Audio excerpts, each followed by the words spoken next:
Olá, bom dia a todos, sejam todos bem-vindos ao nosso Café com o Evangelho. Eu sou Leila Rocha de Oliveira. E Roberto Antônio de Oliveira. Nós somos do Centro de Estudos Espíritas Allan Kardec, aqui de Olambra. Olambra é a cidade das flores, é a cidade que está sempre perfumada. E essa manhã, finalzinho de julho, em pleno inverno, mas está um dia lindo, parecendo primavera. Um sol muito gostoso, um sol ameno. E eu desejamos a cada um de vocês que esses raios do sol possam iluminar os seus caminhos, os seus corações, de seus lares, de seus entes queridos. É muito bom. Estamos aqui com a nossa querida convidada também dessa semana, que é a Zilda Gama. Oh, Leondina, que bom dia gostoso, Leondina. Muito obrigada. Um bom dia também para Verônica, Claudiana, Cirlei. Muito bom estarmos aqui. Não é verdade, Roberto? Verdade. Você não pulou a Sueli, Leila? Não, já tinha falado bom dia para a Sueli. Bom, pular é um pouco complicado. Quando criança a gente brincava muito de pular, né? Mas aí nós então estamos muito gratos mais uma vez e hoje encerrando o que nós viemos falando desde segunda-feira, essa personalidade marcante dentro do movimento espírita e que serviu de ponte nos momentos mais críticos e transitou por vários momentos da história do Brasil e também da implantação do espiritismo no Brasil. E fechando então, estamos falando de Zilda de Almeida Gama. É verdade, nós vimos no início da semana, a Zilda nasceu lá na época do Império, família grande, 11 filhos que os pais tiveram. Ela assume a responsabilidade quando os pais desencarnam, de cuidar dos irmãos menores, dos sobrinhos também. E ela num momento que ainda era o iniciozinho do Espiritismo, porque temos que lembrar que o Espiritismo é uma religião relativamente nova. Tem pouco mais de 150 anos, enquanto existem religiões que já têm há milênios. E o Espiritismo ainda está nesse processo de chegar, de se apresentar, das pessoas conhecerem o que é essa doutrina. Muitos nunca ouviram falar do Espiritismo, ou quando já ouviram falar, veio de uma forma equivocada. Até entre os próprios espíritas, muitos não conhecem ainda quais são os fundamentos, os princípios básicos da doutrina espírita. E a Zilda vem nesse momento, com a mediunidade aflorando na juventude, e nós sabemos que quando a mediunidade aflora e que as pessoas que estão à volta, principalmente os pais, a família, não tem esse entendimento, é um sofrimento muito grande. Nós relatamos até recentemente, num dos nossos cafés, um espírita atuante e que na sua infância foi submetido a choques elétricos. Naquela época que se utilizava muito os choques elétricos para os tratamentos mentais. Nós percebemos que ainda falta muito conhecimento nessa área.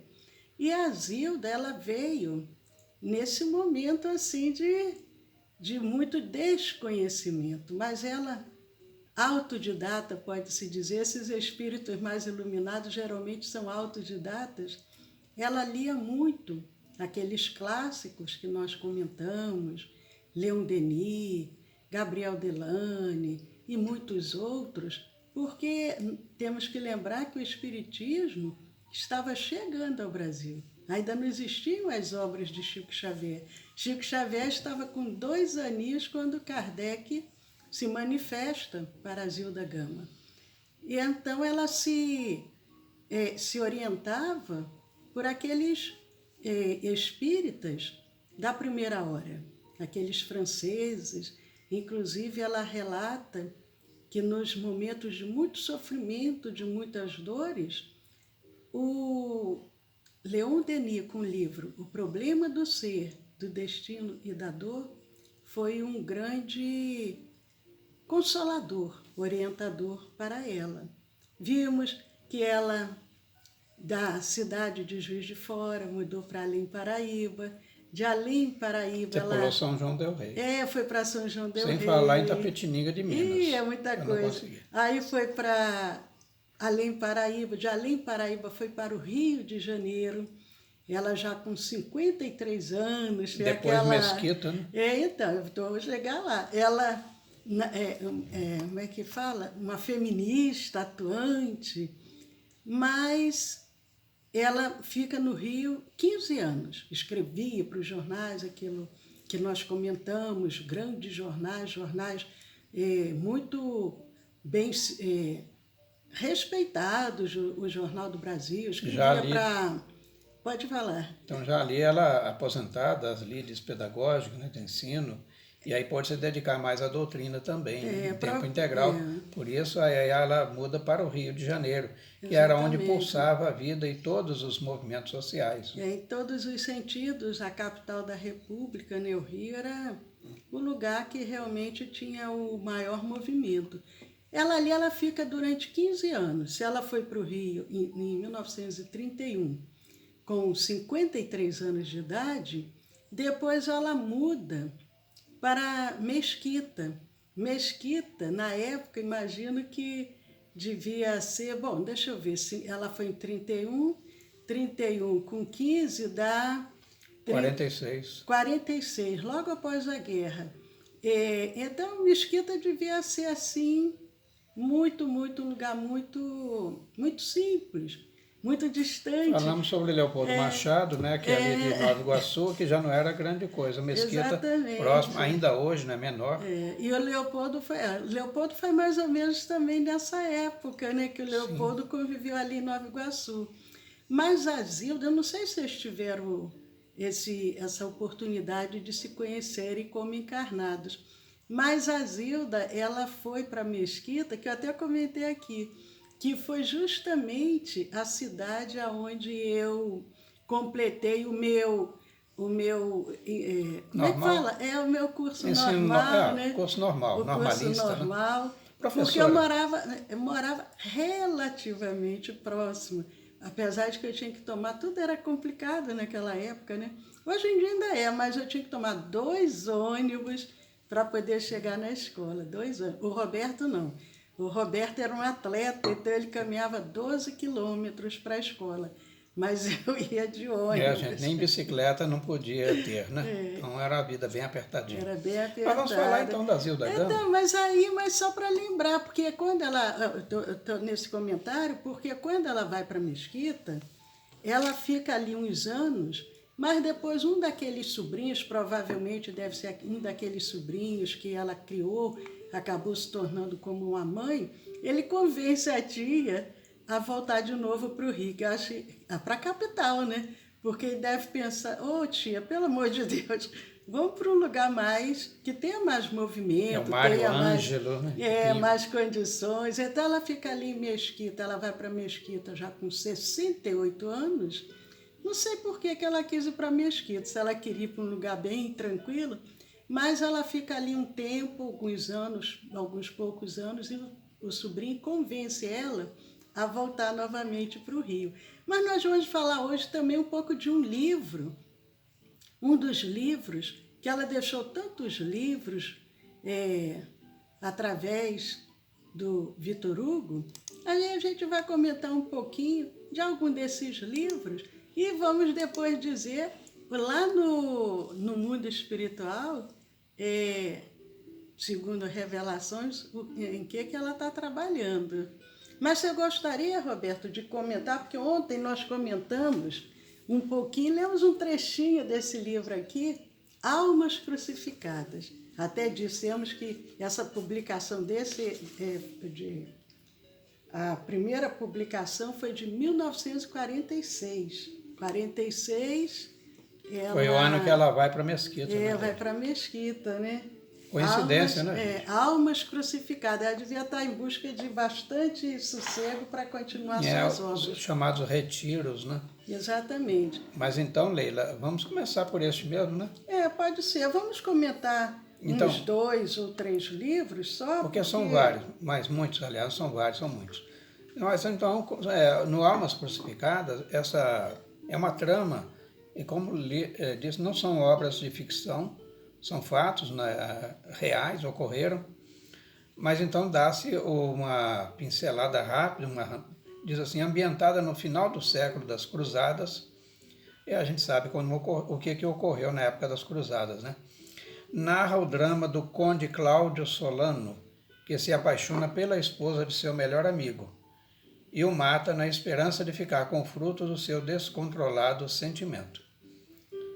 A gente, olha, geralmente os grandes endividados de hoje se envolveram em algumas tramas, geralmente é um trio, né? Porém, o remorso e as consequências de seus atos acaba lhe trazendo uma vida inteira de sofrimentos, porque é da lei. Não há possibilidade de você fraudar a lei divina, a lei humana ainda se consegue, né? É verdade. A gente vê isso, inclusive, nas obras de André Luiz, ele traz muito desses tipos de relato. A pessoa vai... A própria reencarnação do Sigismundo está nessa situação. Ele mata o marido para querer ficar com a esposa. O Adelino, né? O Adelino. E várias histórias o André Luiz nos traz assim também. Aquele... Como é que fala? Me fugiu agora a palavra, que é aquela coisa do romance ali, que é o trio, como é que... Então, um trio amoroso, né? Mas tem uma outra... Mas, na verdade, ali que fala. Um trio dramático. Mas então, e aí vem o mas. Eu gosto sempre do mas. Então, quando eu estou escrevendo, aí eu quero colocar a coisa principal adiante, eu boto assim, mas... E aqui nesse resumo diz assim, mas... Apesar da colheita obrigatória, lembra? Semeou, não dá para terceirizar, vamos colher. Mas a justiça divina nunca deixa de dar ao coração arrependido, preste atenção, coração arrependido, o amparo necessário à sua luta redentora. Eu frisei bem arrependido porque todos nós, todos, sem exceção, planeta ainda claudicante, né? Em processo de sedimentação de valores, todos nós erramos. Então, errar é humano. Aí a sabedoria popular vem em socorro da tese, dizendo que, mas persistir no erro é burrice. Então, cabe a quem errou o arrependimento. E Deus, então, em sua justiça divina, nunca deixará ao desamparo aquele que errou, mas que verdadeiramente se arrepende. Só para recordar, lá no livro A Gênese diz que a terra regenerada abrigará em seu seio não somente as almas já esclarecidas e virtuosas, mas os mal arrependidos também. É verdade, a Gênese de Allan Kardec, né? O 5º livro. Porque aí lembra até Davi também, o rei Davi, que com aquela ambição de ficar com a esposa também do amigo, ele encaminha o amigo para frente da batalha, porque ele pensa, bom, ele indo para frente da batalha, ele vai provavelmente perecer. E aí eu acabo ficando com a esposa, e foi o que aconteceu realmente. Foi o Daniel, né? O rei. O rei Davi, o Daniel é o profeta, né? Ele ele manda, né, à frente de batalha, o seu general, um deles, tinha muitos, mas sabia que aquela refrega, a batalha, seria uma batalha crucial, e dificilmente o seu general voltaria com vida. E ele cobiçava ali a esposa. Só para fechar. Tem mais alguma coisa? Não, então, não estou lembrando agora. Sobre é o profeta. Ovelhinhas. Lembra do profeta? Qual era o nome? Agora me fugiu o nome do profeta. Lembra? Que aí o profeta... Não era o Joel? Joel que era provocador, não, né? Não, acho que não. Samuel. Não me lembro agora o nome. Mas um profeta. Então, digamos, um profeta diz o que para ele? Ele vem contando, né? Rei, se é alguém que tem 100 ovelhas e fica de olho na ovelha do vizinho e vai lá e rouba a ovelha do vizinho, mais ou menos isso, a história. O que o senhor acha que ele merece? Merece morrer. Ora, onde já se viu? Uma pessoa já tem 100 e vai roubar uma do vizinho, que o vizinho só tinha uma. O vizinho só tinha uma. E aí ele diz, tem certeza? Sim, deve ter a pena de morte. Ele diz, pois esse daí é o senhor. Eu? Porque o senhor tinha suas esposas, tinha tudo aí à mão e roubou a única esposa do seu amigo. Vossa Majestade poderia ter todas as mulheres do reino. E não obstante, fica com a mulher do seu melhor amigo. Ou do seu amigo, pelo menos. Né? Agora, no livro também, Na Sombra e na Luz, Victor Hugo vem relatando através da Zilda Gama. É uma leitura assim, muito bela, muito encantadora, ela muito envolvente, também uma história muito consoladora, porque nesse livro, Na Sombra e na Luz, mostra o quê? A possibilidade da regeneração moral. E isso é muito importante, porque quantos dizem assim, não, eu não tenho jeito, não tenho chance, não vou conseguir, mas nós, por isso que a Zilda diz que a leitura que ela fazia das obras espíritas era o consolo para ela, era a fortaleza que ela precisava. Nessas obras assim, mostra essa possibilidade, nesse livro Na Sombra e na Luz, essa possibilidade da regeneração moral, que vai se verificando através das sucessivas reencarnações. E nós comentamos aqui de outros convidados nossos, o próprio Jesus Gonçalves, que foi, ao longo das reencarnações, ele foi tendo a oportunidade da regeneração moral. E esse aqui é muito bonito. E Na Sombra e na Luz é a história de 3 indivíduos que acabam se separando pelo ódio, pela paixão, e o Victor Hugo vai narrando, contando o que acontece, as quedas, as conquistas de cada personagem, até que a justiça divina possibilita o aprendizado das sombras do erro, aí das sombras até a luz da perfeição. Isso aqui é muito bonito.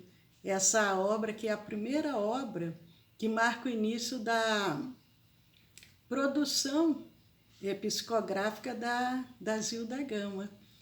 E nesse livro, inclusive, a própria Zilda, ela traz assim, várias informações relatando a sua própria vida, a sua própria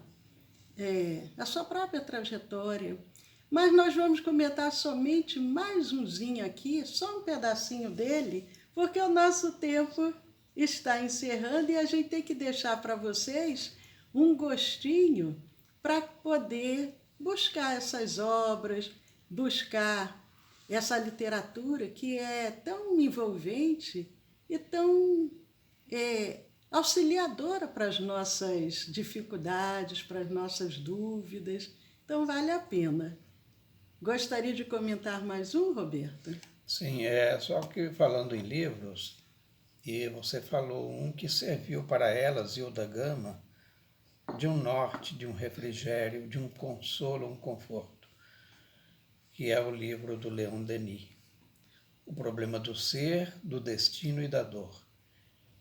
Esse livro era o livro de cabeceira no momento em que ela atravessava uma das fases mais difíceis de sua vida.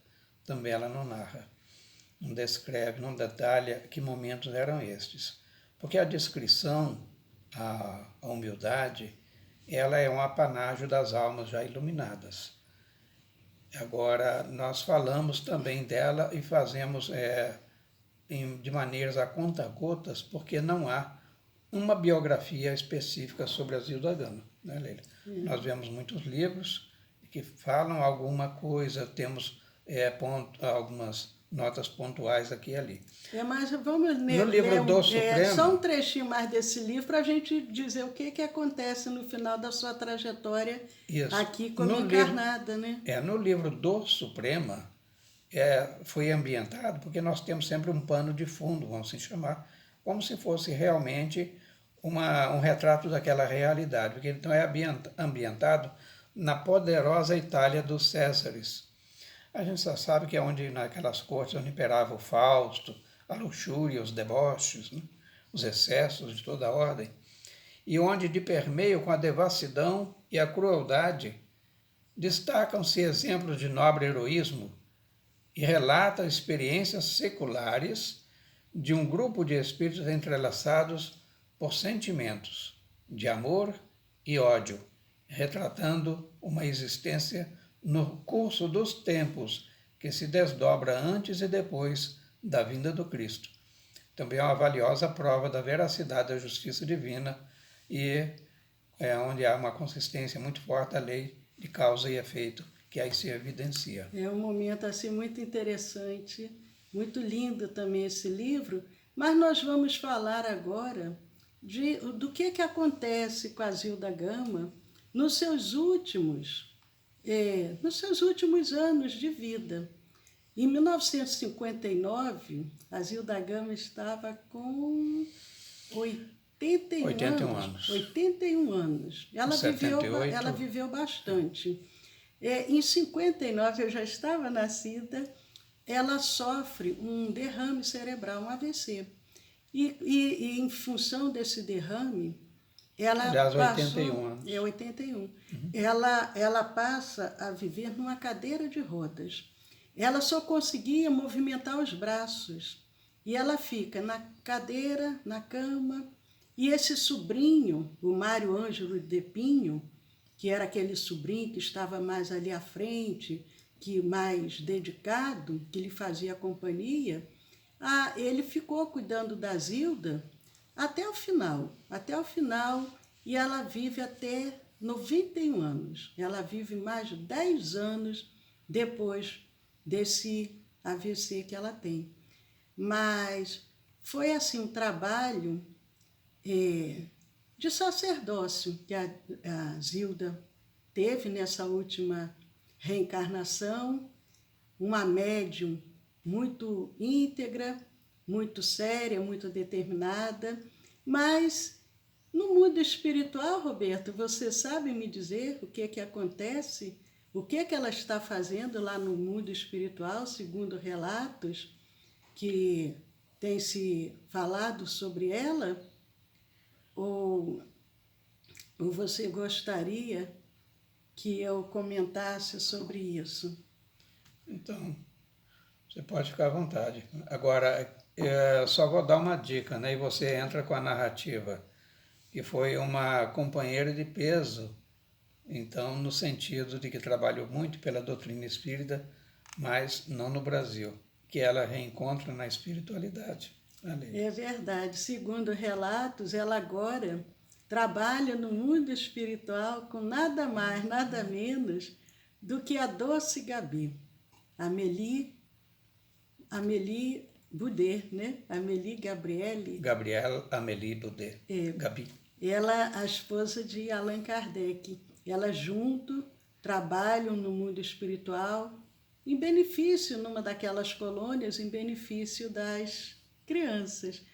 A Amélie, que não foi mãe, a Zilda, que não foi mãe na última existência, uma mãe carnal, porque elas foram mães de vários filhos, de várias crianças, mas elas agora são mãezinhas lá no mundo espiritual, dirigindo um trabalho em benefício das crianças.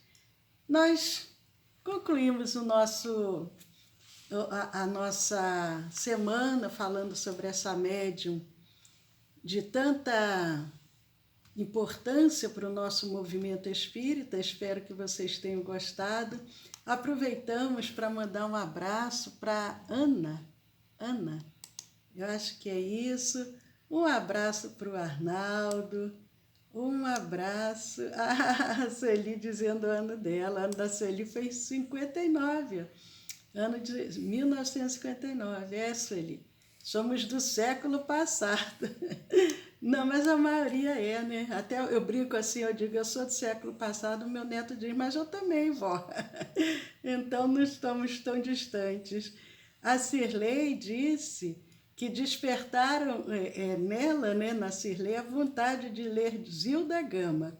Manuseio seus livros e nunca os li.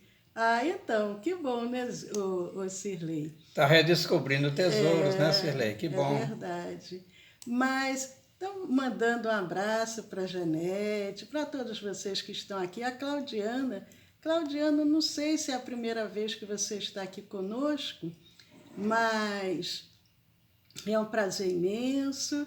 E um abraço também para a Cristina. E convidamos a todos vocês. Hoje é sexta-feira, hoje é dia de happy hour, então hoje nós não temos nenhuma atividade à noite, porque vocês vão aproveitar a sexta-feira, mesmo à distância, porque o novo normal, as pessoas estão se encontrando através das mídias, mas encontrem-se com os amigos, batam seus papos sem se exporem fisicamente. Amanhã, às 10 horas da manhã, nós temos o Evangelho com a família, temos a evangelização da criança, e domingo, às 10 da manhã, o Evangelho no lar. Então, estão todos convidados e convidamos também aqueles que ainda não conhecem os nossos canais do YouTube e do Telegram. Entrem lá, se inscrevam, compartilhem, dêem um joinha. É muito bom a gente semear essa luz. O nosso canal do YouTube é o Centro de Estudos Espíritas Allan Kardec, aqui de Olambra, porque tem outros centros de estudos espíritas Allan Kardec. Graças a Deus, né? O nosso é o de Olambra. Tá. E o nosso canal do Telegram é o SEAC Olambra. Juntos podemos muito. Então, paz a todos, um beijo grande no coração de cada um, uma sexta-feira abençoada e aguardamos vocês amanhã, às 10 da manhã, para o Evangelho com a família e para a criança. É a minha deixa? Muito obrigado. Olha, como encerramos hoje, mais uma personalidade que muito nos honrou e não por mérito nosso, mas eu digo até por acréscimo misericórdia divina que manda esses espíritos para nos servirem de guias, nos traçarem rumos.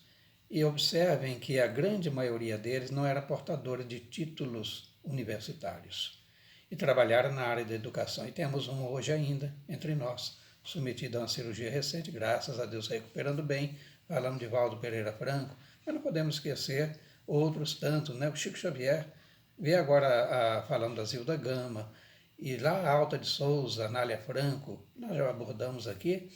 Então, os títulos acadêmicos, geralmente, eles já os trazem da vida espiritual ou de reencarnações anteriores, que lá eles conquistaram, por isso, renascem autodidatas. Mas, com essas considerações finais, eu aproveito para agradecer a todos pelos longos 5 dias, né? E para mim foram muito gratificantes, espero também para vocês, e que possamos estar na próxima semana com mais um convidado.